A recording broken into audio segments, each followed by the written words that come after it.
Halo teman bercerita, selamat datang kembali di Begini Ceritanya.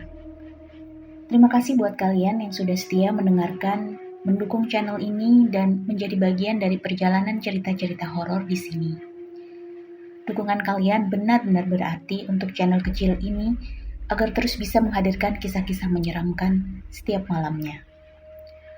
Buat teman bercerita yang baru bergabung, jangan lupa dukung channel ini dengan subscribe, nyalakan lonceng, dan tinggalkan komentar supaya kita bisa terus berbagi cerita horor, kisah mistis, dan pengalaman menyeramkan lainnya bersama-sama. Dan untuk teman bercerita yang punya pengalaman mistis, cerita horor atau kejadian aneh yang pernah dialami sendiri maupun orang terdekat, kalian juga bisa ikut berbagi cerita lewat email ke mishabeginiceritanya@gmail.com. Siapa tahu cerita kalian akan menjadi cerita berikutnya yang kita dengarkan bersama-sama malam ini. Langsung saja ya, begini ceritanya. Kali ini kembali kita akan mengisahkan pengalaman Mas Pri kecil waktu liburan di perkebunan karet, tempat Om Heri dan Om Wahyu bekerja. Menyeramkan ya. Kalian yang belum follow Mas Pri di Twitter bisa langsung di follow akunnya di @bristory. Libur telah tiba. Inilah saat yang paling ditunggu oleh semua anak sekolah, termasuk aku. Libur yang cukup panjang, selama hampir sebulan aku nggak akan bersentuhan dengan hal yang berhubungan dengan sekolah. Sangat menyenangkan, walaupun belum tahu akan mengisi liburan kemana. Waktu itu aku masih kelas 6 SD. Beberapa bulan ke depannya aku akan menghadapi ujian akhir. Tapi walaupun begitu, aku tetap ingin mengisi liburan dengan jalan-jalan. Entah kemana. Aku lupa waktu itu hari apa. Yang pasti sudah memasuki hari libur karena aku sedang berada di rumah.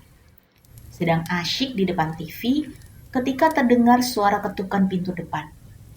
Aku langsung berdiri dan menuju pintu untuk membukanya. Kaget, bercampur senang. Karena ternyata ada tamu jauh yang datang tanpa pemberitahuan sebelumnya. Aku sangat gembira ketika melihat salah satu sosok yang aku kagumi berdiri di depan pintu. Om Heri! Setengah berteriak aku menyambutnya. Kaget ya? Lihat Om datang. Sambil tertawa, Om Heri menyapa dengan pertanyaan. Kami langsung berpelukan. Selanjutnya kami terlibat dalam perbincangan yang seru. Sudah cukup lama aku nggak bertemu dengan Om Heri, semenjak dia pindah bekerja ke daerah Sumatera. Sebelumnya aku hanya mendengar cerita dari Bapak, kalau Om Heri akhirnya mendapatkan pekerjaan yang lumayan bagus. Kerja di perkebunan karet yang dimiliki oleh pemerintah. Hanya itu yang aku tahu. Om baru aja dari Jakarta, Bri. Ada pekerjaan yang harus Om selesaikan di kantor pusat. Sudah lama nggak ketemu kamu, makanya Om sempatkan mampir.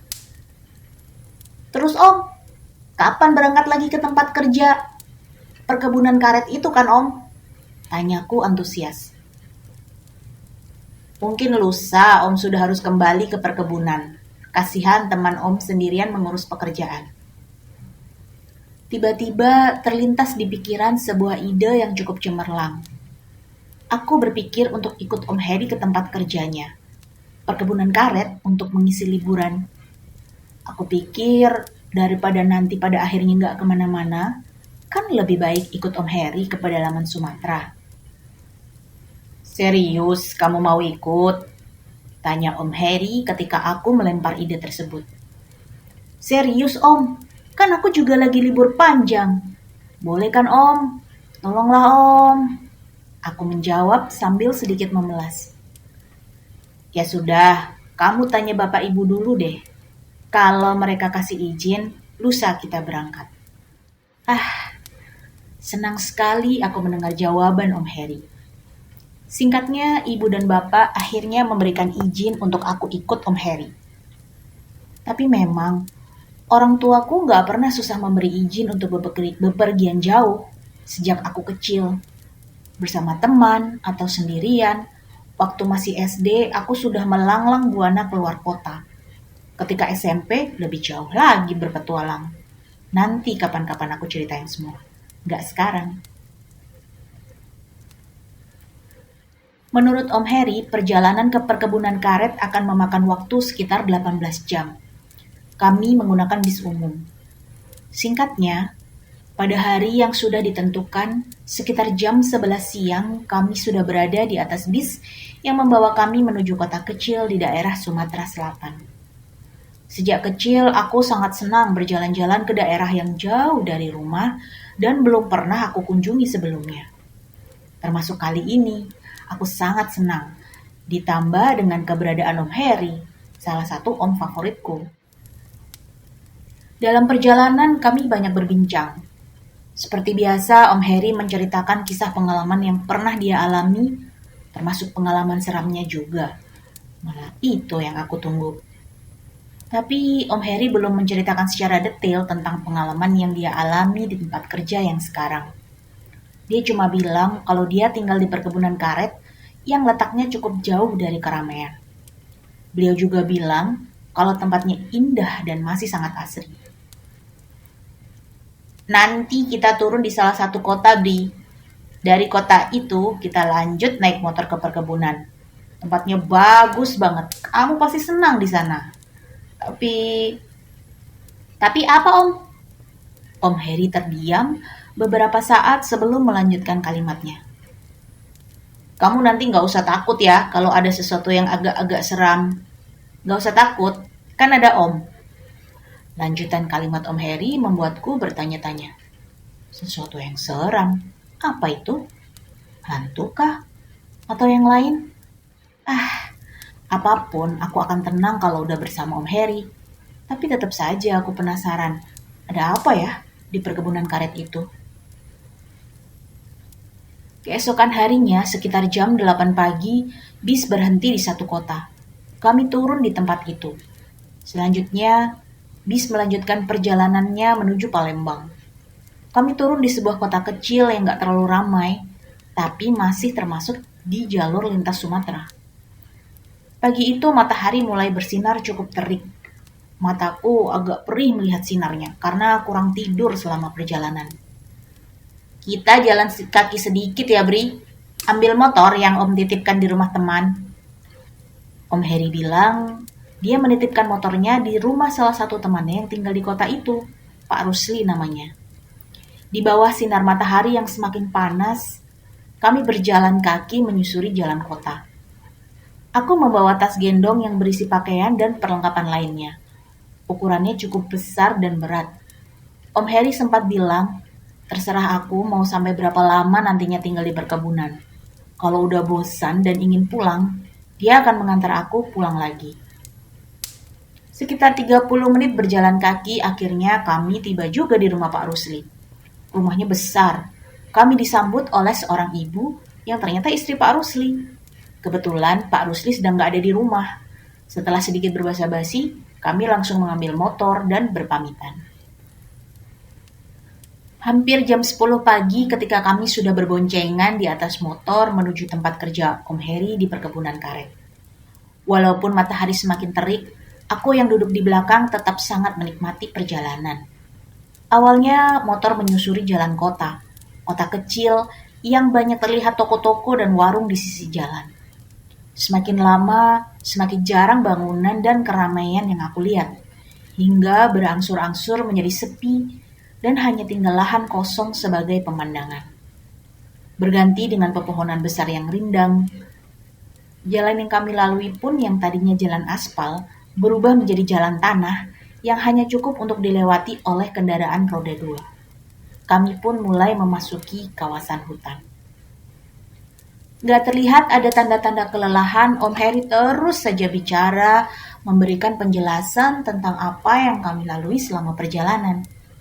Dia bilang hutan ini masih termasuk kawasan hutan lindung yang dimiliki oleh pemerintah. Masih banyak hewan-hewan liar di dalamnya. Benar, hutannya sangat rindang. Sinar matahari hanya mampu menembus ke dalamnya dalam bentuk garis-garis sinar. Udara yang kami hirup sangat bersih dan menyejukkan. Sama sekali nggak ada polusi. Aku sangat menikmati perjalanan. Perjalanan seperti inilah yang aku sukai. Sekitar 30 menit kemudian, pepohonan besar dan rindang berganti dengan barisan pohon karet yang berjajar rapi. Kami mulai memasuki kawasan perkebunan karet. Ini sebagian wilayah perkebunan karet tempat Om kerja. Ini ujung baratnya. Kita lanjut ke timur, sebentar lagi sampai rumah. Perkebunan yang sangat luas. Sejauh mata memandang, hanya terlihat barisan pepohonan karet yang menjulang. Barisannya membentuk terowongan yang sangat panjang, beralaskan rumput ilalang yang beragam tingginya. Gak bosan-bosan aku memandang sekitar. Perjalanan motor itu hanya sekali berpapasan dengan motor lain yang berlawanan arah. Om Heri selalu bertegur sapa dengan mereka. Sepertinya dia kenal dengan orang-orang itu. Bri, kita mampir ke teman-teman Om yang sedang bekerja dulu ya. Sebentar aja kok. Iya Om, jawabku singkat. Kemudian motor berbelok arah ke kiri jalan, mulai menembus rumput ilalang yang tumbuh di sela-sela pohon karet. Matahari semakin meninggi, menandakan waktu sudah hampir tengah hari. Kemudian dari kejauhan aku lihat ada beberapa orang yang berkumpul di sekitar pohon karet. Tapi setelah kami lebih dekat lagi, ternyata jumlah orang yang ada di situ cukup banyak, sekitar 20 orang lebih.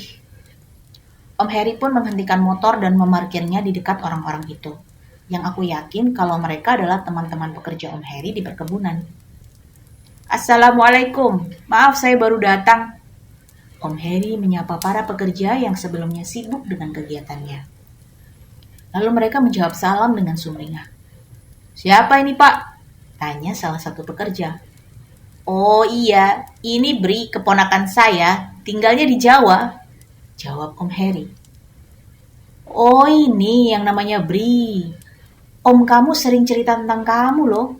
Katanya kamu anak yang pemberani ya. Jawab salah satu pekerja yang belakangan gue tahu kalau namanya adalah Wahyu. Itulah saat pertama kali aku bertemu dengan Om Wahyu. Berperawakan kurus, rambutnya agak panjang dan ikal, kulit yang gak terlalu hitam tapi gak terlalu putih juga. Walau baru beberapa menit kami bertemu dan berkenalan, aku merasa kalau Om Wahyu adalah orang yang menyenangkan. Semoga kamu betah di sini ya, nanti malam kita makan ayam bakar, Om yang akan buat sendiri. Begitu Om Wahyu menutup percakapan, setelahnya dia kembali bekerja. Sekitar jam 12 siang Om Heri berpamitan ke seluruh pekerja. Dia bermaksud mengajakku pulang ke rumahnya untuk beristirahat. Setelah perjalanan jauh, kami memang sangat lelah dan membutuhkan istirahat. Kami pun pulang. Gak terlalu lama perjalanan ketika kemudian Om Heri menghentikan motor di depan sebuah rumah. Rumah yang hanya berdiri sendiri di kawasan itu. Sama sekali gak ada bangunan lain di sekitarnya. Ini tempat tinggal Om dan Om Wahyu Bri. Bagus kan rumahnya? Hehe. Rumah yang gak terlalu besar. Tapi aku melihatnya cukup nyaman. Halamannya luas yang beralaskan rumput yang terawat. Sebelah kirinya ada kandang ayam yang berdiri di depan beberapa baris tanaman singkong. Di belakang rumah, gak terlalu jauh, ada sungai yang jernih airnya. Nanti kita ke sana ya, kata Om Heri. Aku pun mengangguk-angguk saja mendengarkan. Setelah itu kami masuk ke dalam rumah. Om Heri menyuruhku untuk meletakkan tas di kamar tengah. Kamarnya cukup besar dengan tempat tidur besi berkelambu. Aku membuka jendela kamar yang langsung dapat melihat perkebunan karet. Nanti kamu tidur di kamar ini sama Om Wahyu biar di kamar depan. Begitu kata Om Heri. Kamu istirahat aja dulu, tidur ya, capek banget kan? Om mau beres-beres rumah sebentar. Benar kata Om Heri, aku capek dan sangat mengantuk. Gak lama setelah merebahkan badan di atas tempat tidur, aku langsung terlelap.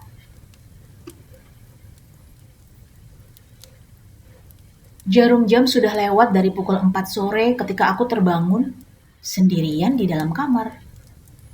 Angin sepoi-sepoi bertiup masuk melalui jendela yang masih dalam keadaan terbuka.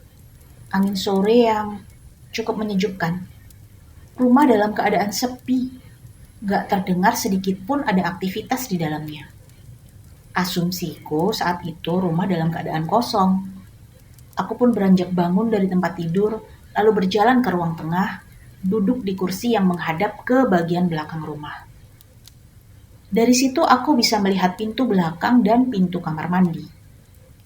Di meja yang berada persis di depan aku duduk, ada beberapa majalah dan koran yang letaknya berdampingan dengan asbak yang berisi sisa puntung rokok yang masih menyala apinya. Iya, masih ada puntung pendek rokok yang masih menyala di atas asbak itu. Ternyata ada orang di rumah. Begitu pikirku dalam hati. Entah itu Om Heri atau Om Wahyu. Saat itu aku yakin kalau ada orang lain di dalam rumah selain aku. Aku semakin yakin ketika tiba-tiba terdengar suara jebur-jebur air dari dalam kamar mandi. Oh, Om Heri atau Om Wahyu sedang mandi. Begitu gumamku dalam hati. Suara air itu cukup lama terdengar. Kadang menghilang sesekali, lalu kemudian terdengar lagi. Begitu seterusnya hingga nyaris setengah jam.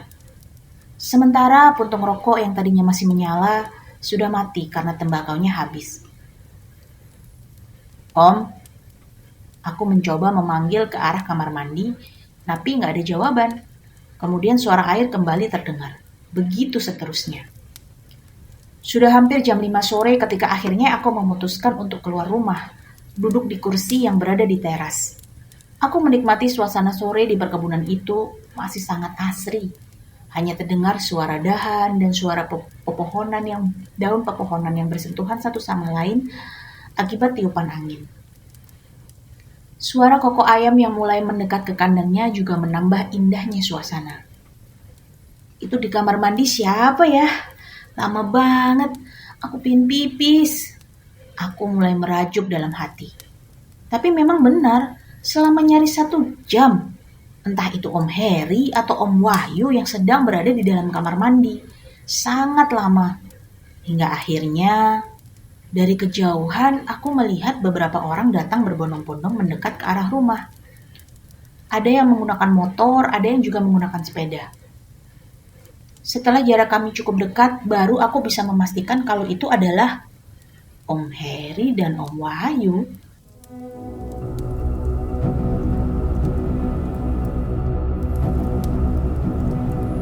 Mereka datang bersama pekerja lainnya. Tuh, Om Heri dan Om Wahyu. Kenapa mereka berdua ada di luar rumah ya? Lalu yang sedang mandi dari tadi siapa? Yang meninggalkan puntung rokok di asbak siapa? Bri, kenapa bengong?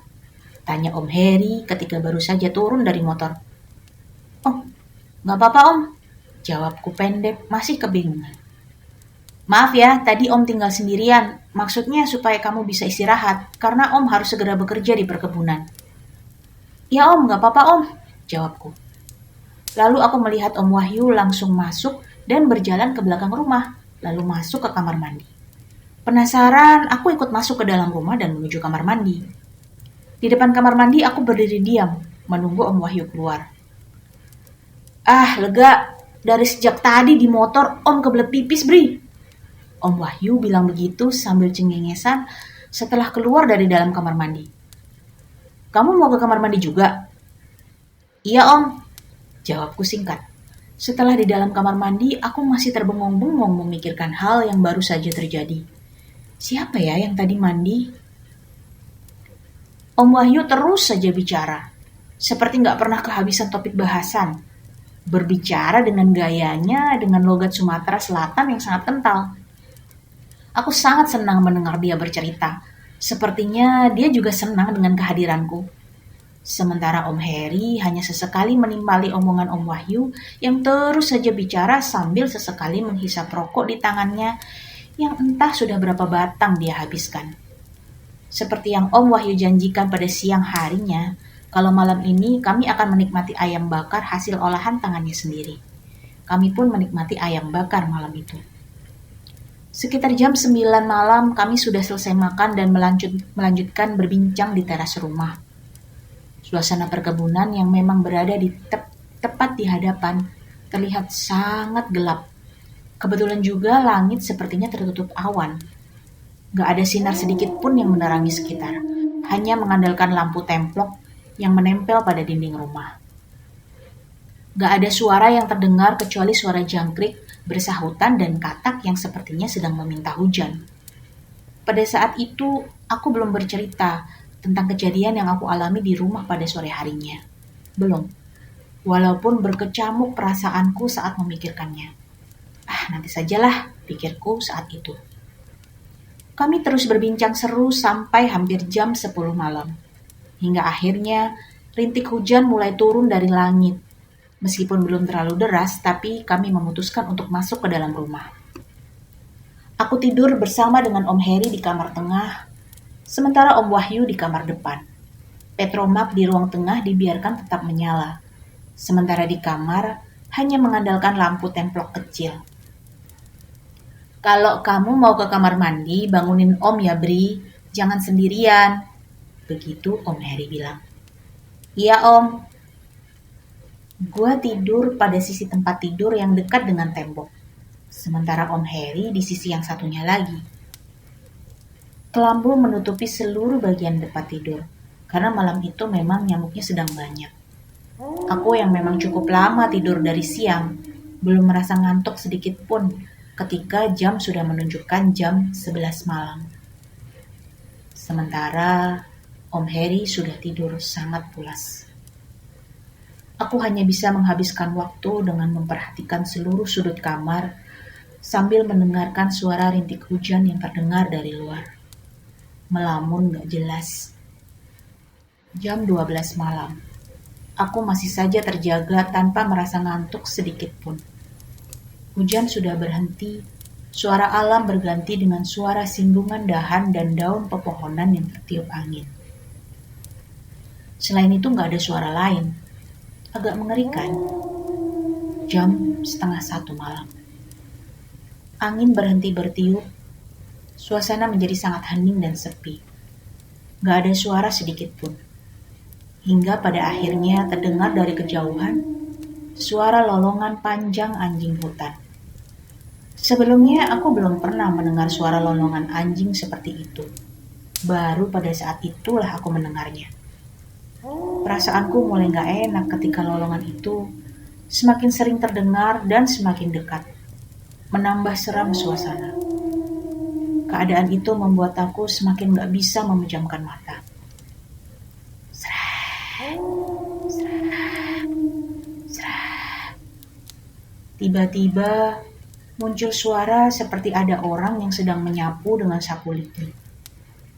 Suaranya terdengar bersumber dari sebelah kanan rumah, gak jauh dari jendela kamar. Siapa ya yang menyapu malam-malam begini? Om Wahyu kah? Sepertinya gak mungkin. Ngapain dia nyapu malam-malam gini? Banyak pertanyaan di dalam kepalaku.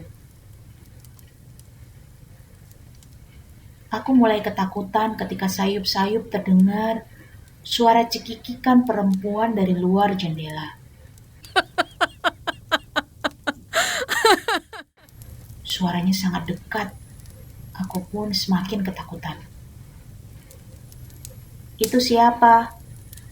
Aku masih belum berniat untuk membangunkan Om Heri yang masih saja tertidur pulas. Cukup lama perempuan itu menyapu dengan sapu lidinya, ditambah dengan sesekali tertawa cekikikan menyertai aktivitasnya. Untunglah, beberapa saat kemudian suara menyapu dan ketawa itu hilang dengan sendirinya.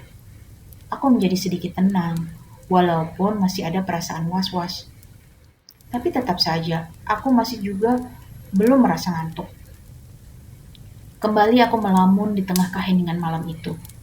Hingga tiba-tiba, pintu kamar mendadak terbuka. Terbuka dengan sendirinya. Aku kaget. Aku langsung mengarahkan pandanganku ke pintu. Iya, pintu benar terbuka. Gak terbuka lebar, hanya sejengkal celah kecil. Tapi dari celah kecil itu, aku dapat melihat keadaan ruang tengah. Ruang tengah terlihat temaram. Tampaknya lampu petromak yang menggantung hanya tinggal menyisakan sisa-sisa cahayanya yang terakhir. Sambil ketakutan, aku terus saja memperhatikan celah pintu. memperhatikan dengan seksama ke arah ruang tengah. Karena aku merasa mulai ada aktivitas di sana. Ya, ada yang sedang melakukan sesuatu di ruang tengah. Tiba-tiba aku merinding ketika ada sekelebat bayangan terlihat lewat di depan pintu. Hanya sekelebat, tapi aku yakin itu bukan Om Wahyu. Gak hanya satu kali, kelebatan bayangan hitam itu lewat beberapa kali dalam rentang waktu yang berdekatan. Hingga akhirnya, ruang tengah tiba-tiba menjadi gelap gulita. Lampu petromak sepertinya sudah menghembuskan nafasnya yang terakhir, alias mati. Aku langsung mengalihkan pandangan ke arah lain. Gak berani memandang celah pintu itu lagi. Aku ketakutan. Di tengah kekalutan perasaan, aku mendengar suara nafas. Bukan suara nafas, tapi seperti suara orang yang menggeram. Aku yakin itu bukan suara Om Heri yang sedang terlelap. Pelan-pelan, aku coba mengalihkan pandanganku kembali ke arah pintu. Awalnya hanya terlihat gelap. Aku gak melihat apa-apa. Dolongan panjang suara anjing kembali terdengar. Semakin menambah kencang degup jantungku. Kemudian, cahaya lampu templok di dalam kamar memantulkan sedikit cahaya, membantu penglihatanku yang terus saja menatap ke arah pintu. Barulah aku melihat sesuatu. Aku melihat ada sosok yang aku yakin adalah sosok yang mengeluarkan suara geraman tadi. Sosoknya hitam dengan tinggi tubuh yang sama dengan tinggi manusia normal. Sosok itu hanya diam berdiri di depan pintu. Tapi sepertinya dia berdiri menatapku yang masih diam ketakutan. Aku sangat ketakutan. Sosok itu menatap dengan mata yang lambat laun mulai mengeluarkan cahaya berwarna merah. Saat itu aku gak bisa berbuat apa-apa. Tubuh seperti kaku, gak bisa bergerak. Mataku gak bisa melepaskan pandangan dari mata makhluk itu. Waktu seakan berhenti berputar.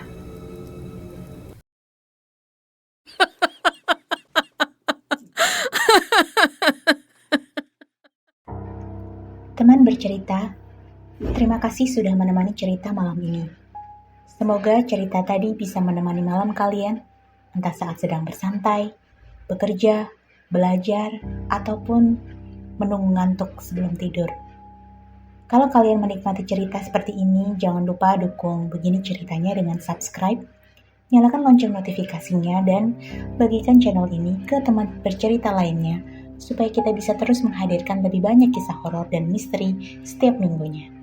Dan kalau kalian masih ingin mendengarkan cerita lain, jangan lupa lanjutkan ke episode-episode horor lain yang sudah diupload di channel ini. Sampai jumpa di cerita berikutnya, dan semoga hari kalian menyenangkan.